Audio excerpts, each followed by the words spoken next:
اعوذ باللہ من الشیطان الرجیم بسم اللہ الرحمن الرحیم الحمد للہ رب العالمین وصلی اللہ علی سیدنا محمد وآلہ الطاہرین۔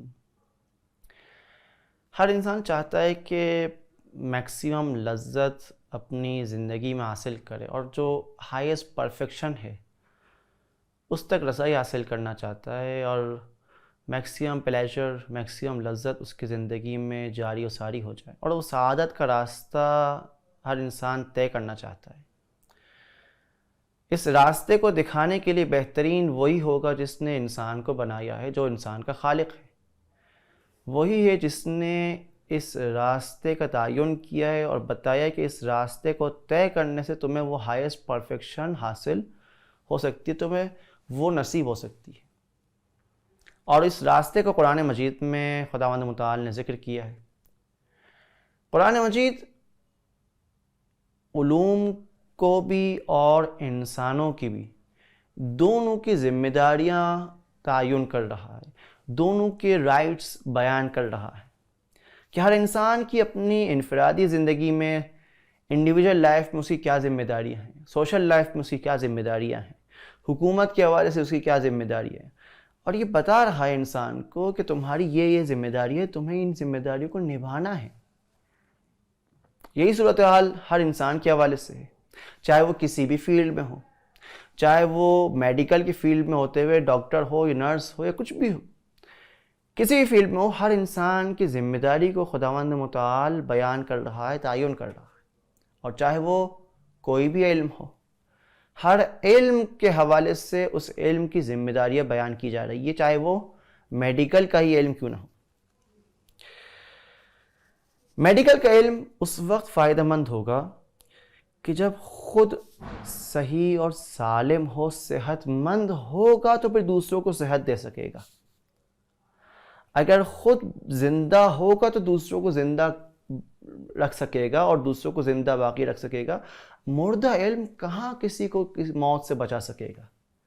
بیمار علم کہاں کسی بیمار کے علاج کر سکے گا؟ تو زندگی دینے کے لیے یہ ضروری ہے کہ خود وہ علم بھی زندہ ہو۔ جو خود زندہ ہو دوسروں کو زندہ کر پائے گا، لیکن اگر وہ علم ہی زندہ نہ ہو تو دوسروں کو کیسے زندگی دے پائے گا؟ اب آ کر کوئی ہم سے یہ پوچھے کہ کیا ہو گیا ہے کہ کیوں میڈیکل سائنس کو چھیڑ رہے ہو؟ میڈیکل سائنس کے اتنے سارے فائدے، اتنے سارے لوگوں کے علاج کر رہے ہو، اتنے سارے لوگوں کو شفا حاصل ہو رہی ہے، کیا خود تم ہے؟ کوئی آگے ہم سے پوچھے تمہارا علاج نہیں کیا اب تک، تم ابھی تک بیمار نہیں ہوئے، کیا اسی میڈیسنز کو استعمال کر کے تم شفا یاب نہیں ہوئے؟ یہی میڈیسن جس کو کسی ویسٹرن غافل نے بنائی، کیا انہی کو کھا کر تمہیں شفا حاصل نہیں ہوئی؟ تو پھر کیوں آ کر اس میڈیکل سائنس کو چھیڑ رہے ہو اور اس کو مردہ علم کہلانے پر تلے ہوئے ہو؟ اگر کوئی آ کر ہم سے یہ سوال کرے اور میڈیکل سائنس کے حوالے سے جو معروضات بیان کرنا چاہ رہے اس حوالے سے اس پوائنٹ کی طرف متوجہ ہو جس پوائنٹ کی طرف توجہ دلانا مقصود ہے، تو کبھی بھی ہمارا یہ مقصد نہیں کہ میڈیکل سائنس یا میڈیکل اسٹاف کی محنتوں اور زحمتوں اور کاوشوں کا انکار کیا جائے۔ یقیناً بہت محنت کی، اور خاص طور پر اس کرونا والی سچویشن میں جہاں پر ان کی محنتیں دگنی ہو گئی، بلکہ ان کو 10 ٹائمز زیادہ محنت کرنی پڑی پہلے مواقع سے، تو کوئی بھی ان کی محنتوں کا، ان کی زحمتوں کا انکار نہیں کر رہا، اور قطعاً وہ اس قابل ہے کہ ان کی قدر کی جائے اور ان کو ایک پاداش اور ایک انعام کے طور پر ان کو کم از کم اتنا تو ہم کہہ سکتے ہیں کہ ان کو تھینک یو ادا کیا جائے گا۔ لیکن میڈیکل سائنس کے حوالے سے جو نقطہ بیان کرنا مقصود ہے وہ یہ ہے کہ میڈیکل سائنس کے بیمار ہونے کا یہ مقصد نہیں کہ وہ کسی کا علاج نہیں کر سکتا، بالکل وہ علاج کر سکتا ہے اور علاج کر رہا ہے، لیکن اس کا علاج انکمپلیٹ ہے، مکمل علاج نہیں کر پا رہا۔ انکمپلیٹ ہے کس سے کیا مراد ہے؟ کہ جب انسان بیمار ہوتا ہے تب وہ اس بیمار انسان کا علاج کرنے کا سوچتا ہے، میڈیکل سائنس اس کے علاج کرنے کا سوچتا ہے، لیکن انسان کا علاج سے قبل خود انسان کی پہچان ضروری ہے. جب تک انسان کی پہچان حاصل نہیں ہوگی تو اس انسان کا علاج کیسے ہو سکے گا؟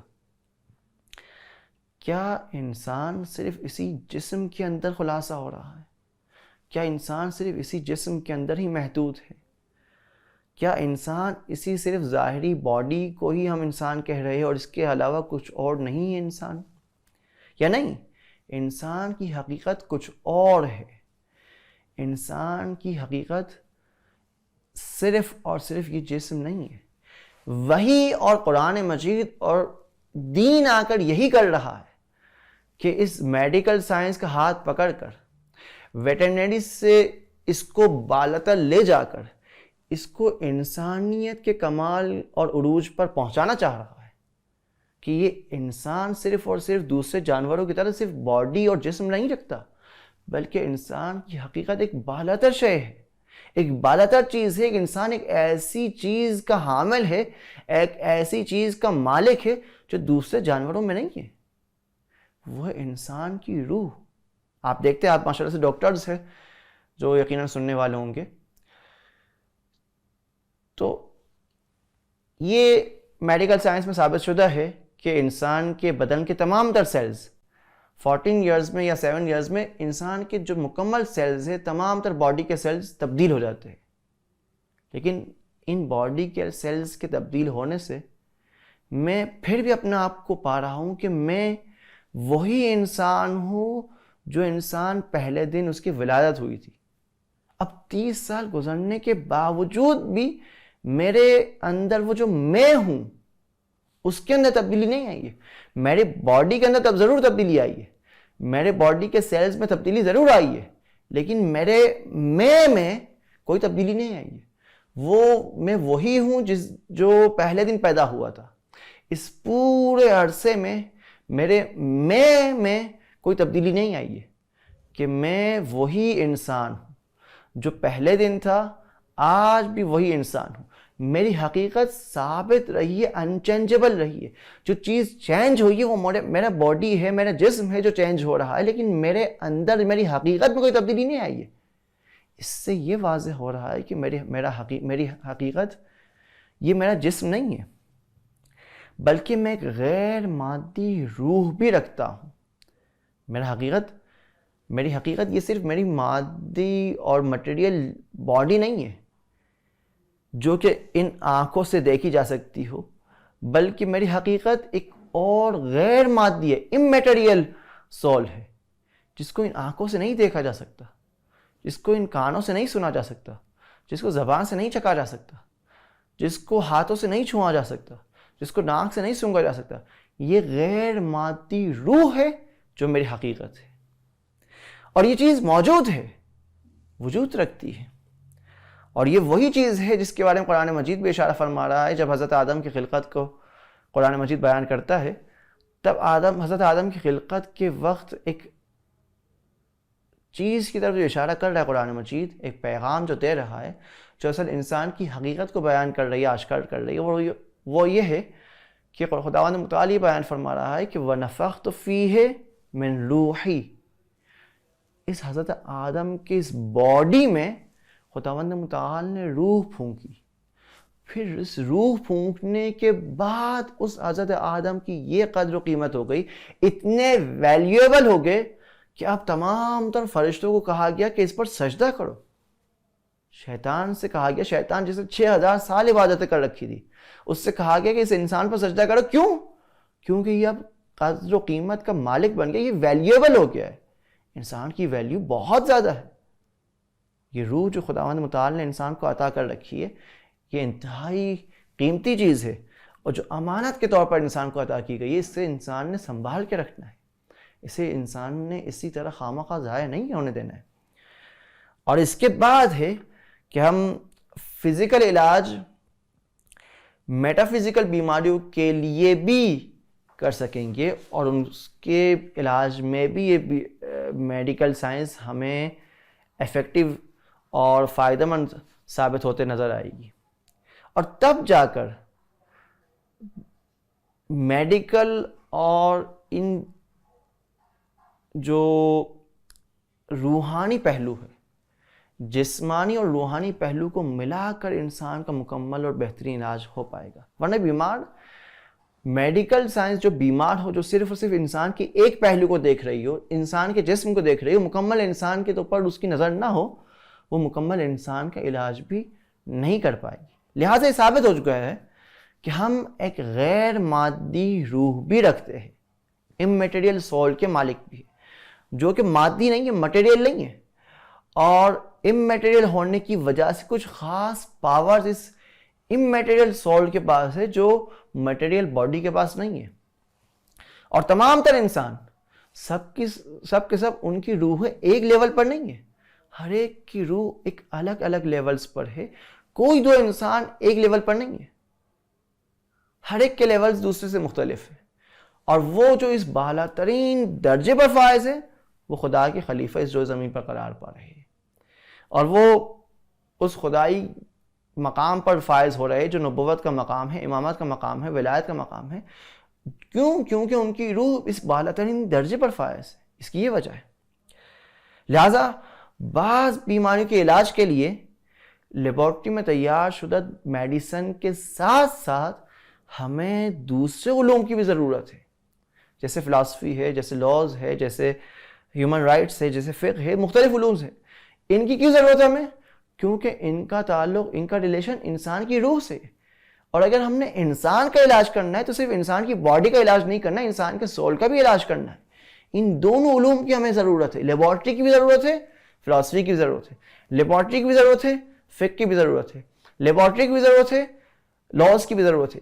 ان دونوں کو ملا کر تب جا کر ہم انسان کا بہترین علاج کر پائیں گے، انسان کو بہترین طریقے سے سمجھ پائیں گے اور پھر اس کا بہترین طریقے سے علاج کر پائیں گے. لیب میں صرف انسان کی باڈی کے حوالے سے دوائی اور میڈیسن تیار کیا جا رہا ہے، لیکن اس کی روح کے حوالے سے کوئی میڈیسن ایسا نہیں کہ جب لیب میں تیار کیا جا سکے. اس میڈیسن کے روح کو پانے کے لیے، اس کے علاج کو جاننے کے لیے دوسرے علوم کے محتاج ہیں. ان کو ہم ساتھ لے کر چلیں گے. اگر میڈیکل کا علم، میڈیکل نالج وحی اور دین کے ساتھ ساتھ ہوگی، تب جا کر انسان کا مکمل اور بہترین علاج کر پائیں گے. اور قرآن مجید اسی وجہ سے بہت زیادہ ویلیو بیان کر رہا ہے اور اس کو ایک ویلیویبل علم قرار دے رہا ہے. میڈیکل کے علم کو شرافت دے رہا ہے، تقدس دے رہا ہے، اور اس کی وجوہات کو بھی بیان کر رہا ہے. کیونکہ سب سے پہلی وجہ کیا ہے؟ سب سے پہلی وجہ ہے کہ انسان کا علاج کرنے کمپلیکیٹڈ ہے، بہت پیچیدہ چیز ہے. اس کی بیماری کی تشخیص دینا ایک کمپلیکیٹڈ ہے، اتنا آسان نہیں ہوتا. اور دوسری بات ہے اس کے میڈیسن سے آشنائی، کہ چلو بیماری کو تو ہم نے تشخیص دے دی، اس بیماری کے لیے کیا میڈیسن ہونی چاہیے، یہ تو سیکنڈ نمبر پر. تھرڈ نمبر پر ہے مریض کی خاطر خواہی کرنا، پذیرائی کرنا، مریض کا خیال رکھنا. چوتھی چیز ہے observance of the doctor's technical instruction by the nurse، کہ جو ڈاکٹرز رہنمائیاں کرے اس کے مطابق وہ نرسز، وہ جو دیکھ بھال کر رہا ہے اس کے مطابق عمل کرے تاکہ بیمار جلد از جلد شفایاب ہو سکے. اور پھر پانچویں چیز ہے کہ یہ جو ہائیجینک پرنسپلز ہے ان کو مینٹین رکھنا، ان کو برقرار رکھنا، تاکہ میکسیمم صحت اور سلامتی معاشرے میں قائم اور دائم رہے.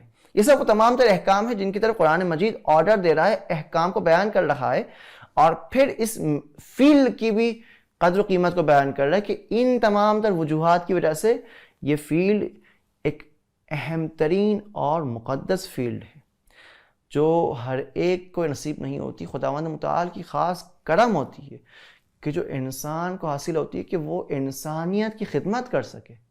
یہ انسانیت کی خدمت کرنا یہ ایسی توفیق نہیں جو ہر ایک کو حاصل ہو سکے، خاص توفیق ہے جو بعض انسانوں کو، آپ جیسے ڈاکٹرز اور نرسز اور میڈیکل اسٹاف کو حاصل ہے،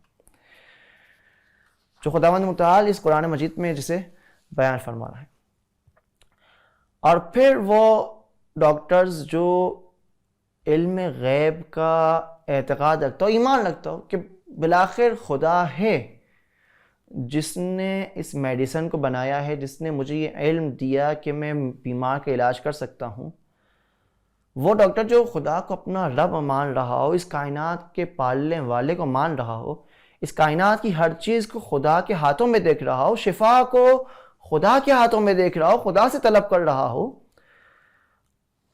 وہ ان تمام تر نعمتوں کو حاصل کرنے کے بعد، ان تمام تر علوم کو حاصل کرنے کے بعد، ان پر عمل پیرا ہونے کے بعد بیماروں کو شفایاب کر سکے گا. اور بیماروں کو شفایاب کرنے کے بعد وہ خود پھولے گا نہیں کہ میں ہوں جس نے بیمار کو شفا دی ہے، میرے علاج کی وجہ سے بیمار شفایاب ہو رہے. نہیں، فرعونی سوچ نہیں رکھے گا، قارونی سوچ نہیں رکھے گا کہ قارون نے اپنے پیسے جمع کر کے یوں کہنے لگ گیا کہ انما اوتیتکم علی علم من عندی، کہ خدا یہ علم میرا ہی تو علم ہے، کسی اور نے تھوڑی مجھے دیا ہے. یہ قانونی سوچ ہے کہ اپنے علم کو اپنا علم سمجھنا، خداوند متعال سے دی ہوئی عطا اور دین نہ سمجھنا، یہ قانونی سوچ ہے. وہ جو اس سوچ کو نہ رکھے گا وہ ہے جو بیماروں کی شفایابی کے لیے خدا سے طلب کرے گا کہ جو میں علم استعمال کر رہا ہوں، جو میں میڈیسن استعمال کر رہا ہوں اس بیمار کو شفایابی کے لیے، خداوند متعال تو اس میں اثر قرار دے دے تاکہ اس کے ذریعے میں بیمار کی شفایابی کر سکوں، بیمار کا علاج کر سکوں. اور یہی وہ چیز ہے جس کی طرف قرآن مجید کی آیت بھی اشارہ کر رہی ہے، فَإِذَا مَرِضْتُ فَهُوَ يَشْفِينِ، کہ جب انسان بیمار ہوتا ہے، کہ جب میں بیمار ہوتا ہوں مرضتو، تو کون شفا دینے والا سوائے خداوند متعال کے؟ کوئی بھی بیماری ایسی نہیں کہ جس کا علاج ہم کہہ سکے ڈاکٹرز مستقل طور پر کر رہے. نہیں، ڈاکٹرز کو علم کس نے دیا ہے سوائے خداوند متعال کے؟ اس میڈیسن میں شفایابی کس نے قرار دی ہے سوائے خداوند متعال کے؟ ہر چیز خداوند متعال کے ہاتھ میں. اور جب کوئی ایسی بیماری آئے جس کا علاج انسان کو نہ پتا ہو، کورونا جیسی بیماری آ کے انسان کو ہلا کر رکھ دے، انسانیت کو ہلا کر رکھ دے، کہ ایسی بیماری آ گئی کہ کسی کو اس کا علاج نہیں معلوم، یا اس طرح کی بہت ساری لا علاج بیماریاں، اس کا کون علاج بتائے گا؟ اس کا کون علاج کر سکتا ہے سوائے خداوند متعال کے؟ یقیناً محنت کی ضرورت ہے، زحمت کی ضرورت ہے، کوششوں کی ضرورت ہے، ریسرچ کی ضرورت ہے، لیکن علم عطا کرنے والی ذات خداوند متعال ہے. چیزوں میں شفا یابی رکھنے والی ذات خداوند متعال ہے. یہ جو دعا ہم پڑھا کرتے ہیں حاجت مانگنے کے لیے، ان دعاؤں میں سے ایک دعا یہ ہے کہ یا من اسمہ دوا وذکرہ شفا. یہ دعا 3 جملے پر مشتمل ہے. یہ 2 جملات تو مشہور معروف جملات ہیں، یا من اسمہ دوا وذکرہ شفا. تیسرا جملہ اس کا کہ یا من یجعل الشفاء فیما یشاء من الاشیاء، کہ اے وہ ذات کہ جو جس چیز میں چاہے شفا قرار دے سکتی ہے. بظاہر ہمیں ایسا لگ رہا ہوتا ہے کہ وہ چیز اس میں کیا شفا ہو سکتی ہے، لیکن اگر خدا چاہے، خدا کی چاہت ہو، تو وہ چیز جس کو انسان یہ گمان تک نہیں کر سکتا ہوگا کہ اس میں بھی شفا ہو سکتی ہے، اس کو استعمال کرنے سے انسان کو شفا حاصل ہو سکتی ہے. بسا اوقات انسان کو پتہ بھی نہیں چلتا کہ کہاں سے اس کو شفا حاصل ہو رہی ہے، کیا وجہ بن رہی ہے، کیا چیز وجہ بن رہی ہے کہ اس کو شفا مل رہی ہے. کیوں؟ کیونکہ وہ ظاہری اسباب و علتوں کو دیکھ رہا ہے، ظاہری کاز اینڈ ایفیکٹس کو دیکھ رہا ہے، لیکن ان مسبب الاسباب کی طرف متوجہ نہیں ہے کہ کون ہے جس نے اس چیز میں، اس میڈیسن میں اثر رکھا ہے شفا یابی کا. اس کی طرف متوجہ نہ ہونے کی وجہ سے اس کو یہ تعجب اور حیرانی ہوتی ہے کہ کیوں مجھے مل گئی شفا، یا بعض اوقات اس کو نا امیدی ہوتی ہے کہ کیوں مجھے شفا نہیں مل رہی، کیونکہ وہ ظاہری میڈیسنز کو تو دیکھ رہا ہوتا ہے، خدا کے ہاتھ میں جو میڈیسن ہے اس کی طرف اس کی نظر نہیں ہوتی ہے.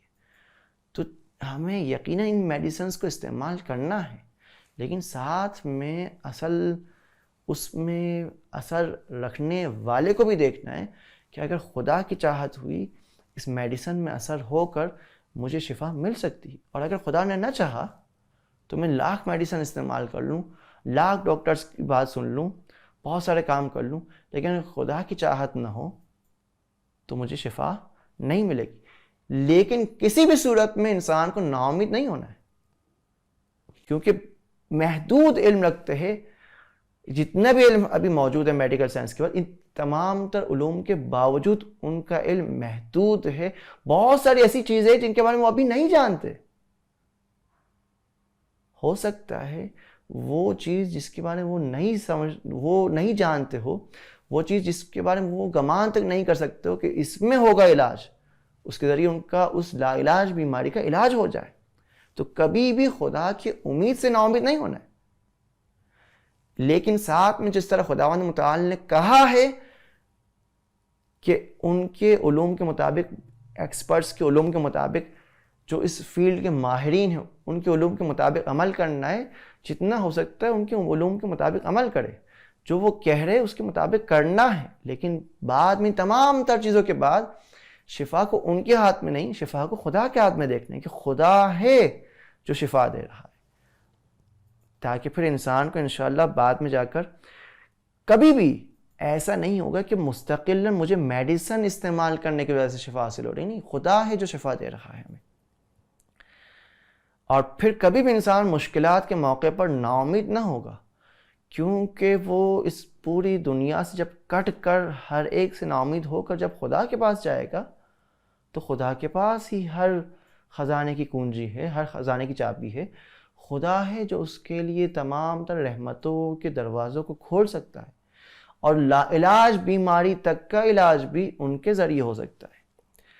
اور کبھی بھی اس علم سے انسانوں کی جان لینے کا کام انسان نہ کرے گا جب وہ اس علم کو خدا کی طرف سے سمجھے گا کہ خدا نے مجھے یہ علم عطا کیا ہے. تو ہمیشہ وہ اس علم کو خدائی راہ میں ہی استعمال کرے گا. انشاءاللہ خداوند متعال سے دعا ہے کہ خداوند متعال ہمارے ڈاکٹرز کو، ہمارے میڈیکل اسٹاف کو اور زیادہ توفیق دے انسانیت کی خدمت کے لیے، اور زیادہ ان کو توفیق دے تاکہ مزید انسانوں کو علاج کر کے انسانوں کی صحت و سلامتی کے، مکمل صحت و سلامتی دستیاب ہونے کے لیے ان کے لیے مددگار ثابت ہو سکے. وفقنا اللہ و ایاکم انشاءاللہ. والسلام علیکم ورحمۃ اللہ وبرکاتہ.